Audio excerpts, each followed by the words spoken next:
Более 2 недель подряд ВСУ расширяют свой плацдарм в Курской области. Тысячи россиян оказались в оккупации и плену, от 120 до 200 тысяч стали беженцами. И мы с вами в такой момент почти не замечаем других важных событий, которые в другое время воспринимались бы отдельной катастрофой.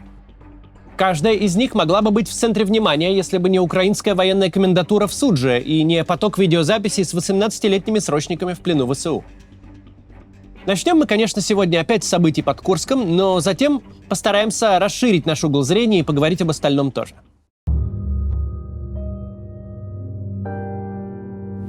Сейчас внимание всех, кто следит за событиями под Курском, приковано к Глушковскому району.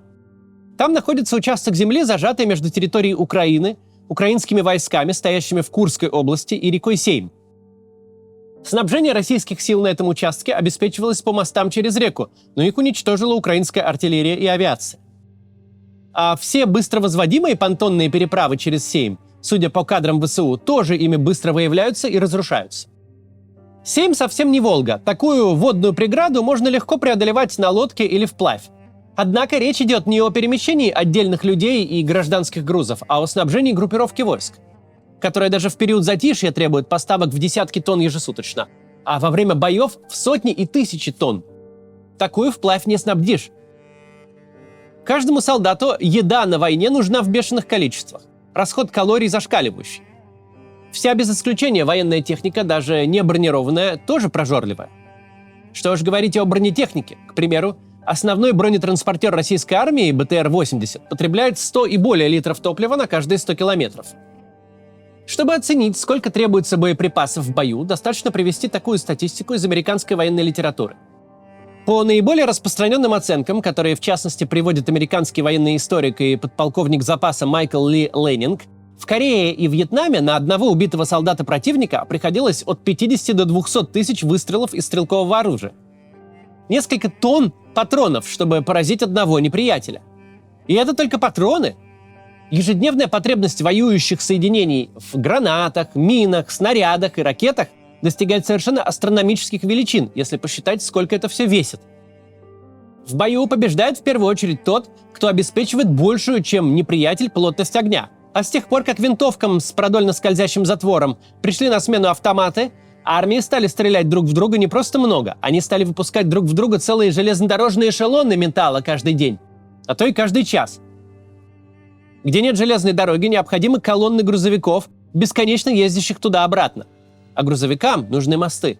Самая подготовленная бригада, собранная из настоящих Рэмбо, если ее отрезать от снабжения, не выдержит противоборства с бригадой срочников, если та получает поставки бесперебойно. Правда, в случае с Глушковским районом ситуация обратная. Российские военные, в значительной степени, видимо, срочники, отрезаны от нормального снабжения противником с одной стороны, а с другой стороны у них водная преграда. Против них стоят механизированные и десантно-штурмовые части ВСУ, у которых именно на этом участке фронта аналогичных проблем нет. Значит ли это, что российские войска в Глушковском районе попали в окружение и теперь точно обречены? Нет, не значит. Позади российских сил не ВСУ, а река. Через Сейм можно переправить на Большую Землю, по крайней мере, личный состав. Легкая бронетехника, вроде упомянутого БТР-80, может преодолеть реку вплавь. Но многое другое из громоздкой материальной части все же придется оставить противнику.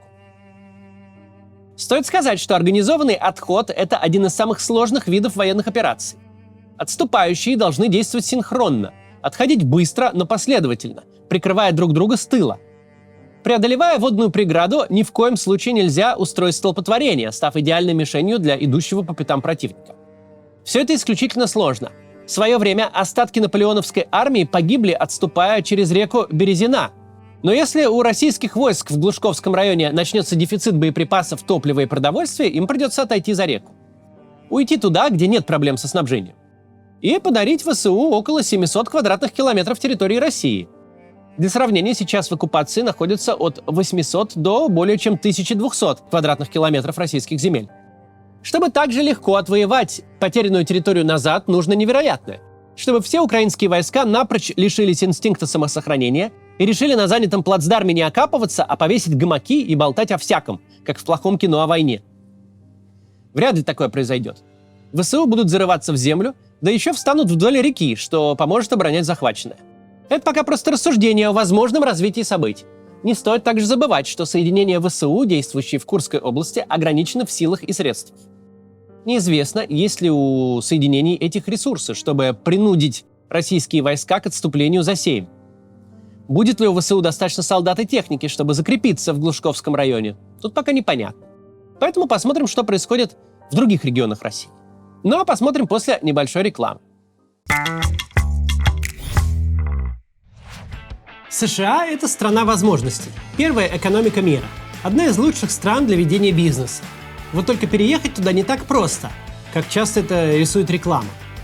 Одна ошибка иммиграционного адвоката, и вы потеряете время, лишитесь денег, заветной визы, а может и близкого человека, который не сможет переехать вместе с вами. Подобная ситуация случилась с российским предпринимателем Алексеем Пудовым, который из-за ошибки адвоката при подготовке визы в США потерял жену. Поэтому Алексей создал собственную компанию «Мигратор», где с иммиграцией помогают только опытные лицензированные адвокаты. С ними вы сможете переехать в США легально и без проблем.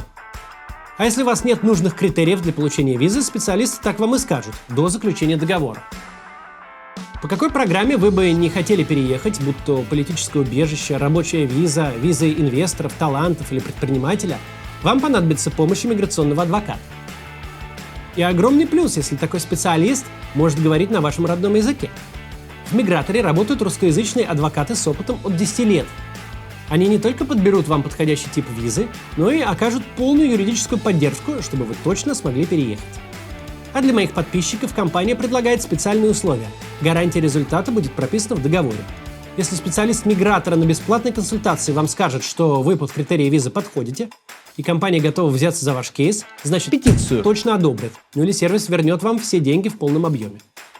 Записаться на бесплатную консультацию вы можете по ссылке в описании. Эмигрируйте без проблем и с комфортом. Продолжим. 18 августа украинские дроны ударили по нефтебазе в городе Пролетарск Ростовской области. Конечно, подобные удары по российским базам хранения топлива и до Курской операции ВСУ стали рутиной. Ведь невозможно в 30-й раз реагировать так же остро, как в первый. Но Пролетарск – случай особый. Атака произошла еще 18 августа, но на момент подготовки ролика пожар не удается ни потушить, ни даже локализовать. Дошло до того, что рядом с горящим нефтехранилищем организовали молебен, а огонь пожирает все новые цистерны с нефтью.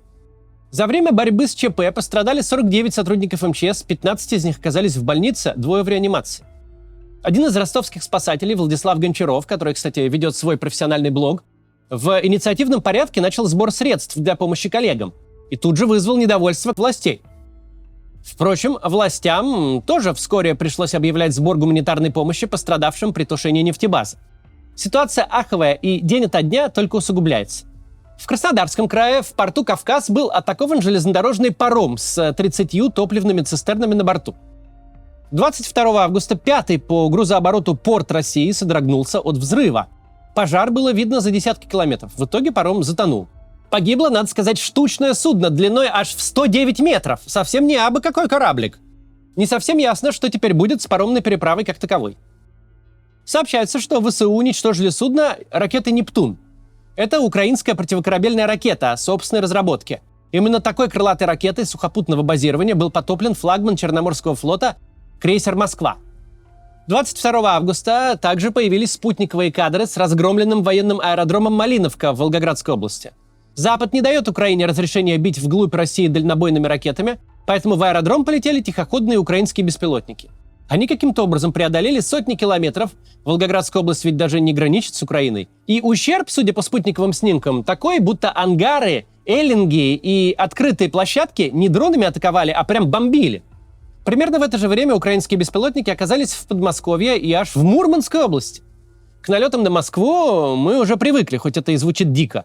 Но почти одновременные атаки в Ростовской области, Краснодарском крае, в Поволжье и уже в Заполярье, к такому мы еще не привыкали. Сенсация не случилась только из-за бедствия еще большего масштаба в Курской области.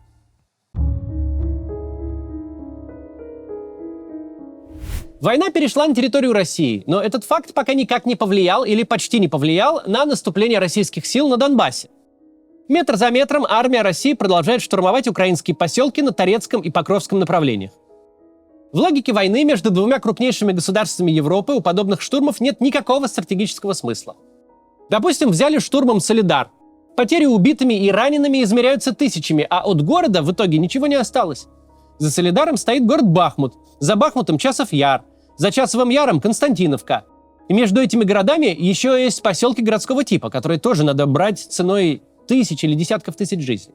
Если поставлена политическая задача, цель, выйти к западной границе Донецкой и Луганской областей, такая цель, более чем скромная для одной из крупнейших армий мира, нынешними темпами будет достигаться годами, если не десятилетиями. Чего стоит один Славянск, который по площади в 1,5 раза больше Бахмута, и Краматорск, который как 3 Бахмута. Наступать, особенно по урбанизированным областям на территории неприятеля, очень тяжело. Гораздо тяжелее, чем их защищать. Потери наступающих в такой ситуации велики, при этом нужно постоянно поддерживать многократный численный перевес. И тут еще нужно активно оборонять районы своей же Курской области, а захваченное противником обязательно надо отбить назад. Но, конечно же, не ценой наступления на Покровско-Торецк, ибо то, что для нас с вами бессмысленная кровавая баня за развалины сел и городов, то в логике Путина именно обороны военный успех почему-то. Разменять любое количество молодых российских мужчин на строительный мусор на месте снесенного артиллерией поселка – это в путинской картине мира победа.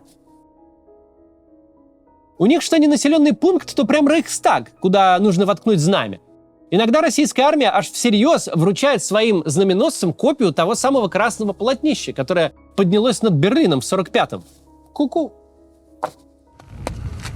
Вон оно, знамя Победы, знамя 150-й Идринской дивизии.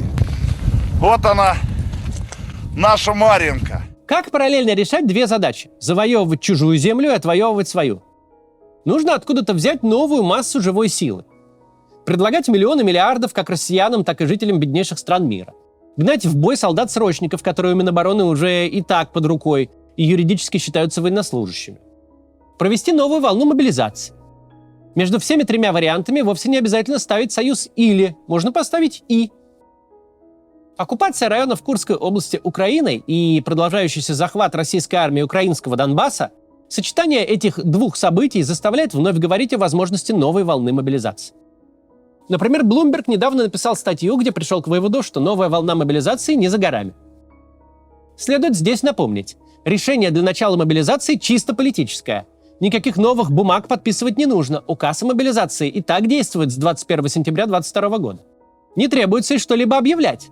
Можно спокойно себе бубнить про цветущие яблони-груши в Кабардино-Балкарии и дегустировать местную пастилу, а параллельно хватать граждан на улицах городов. Да, прям так. Ведь на бумажку с приглашением уточнить данные в военкомате люди второй раз уже не поведутся. За минувшие дни мы выпустили не один ролик о возможности отправки на передовую солдат срочной службы. Именно эту тему качают профессиональные пропагандисты и государственные СМИ, а также Z-энтузиасты. Однако, когда речь идет не о вооруженном противнике, а о собственных же гражданах, путинская система начинает проявлять чудеса хитрости. Не всегда действует в лоб, а может использовать отвлекающий маневр. Ведь с российскими гражданами, в отличие от ВСУ, власть воевать умеет.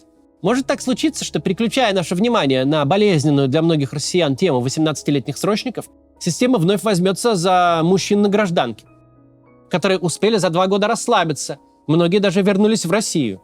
Впрочем, одно другому не помеха. Зачем выбирать, когда можно хватать всех? Но есть у путинской системы слабое место.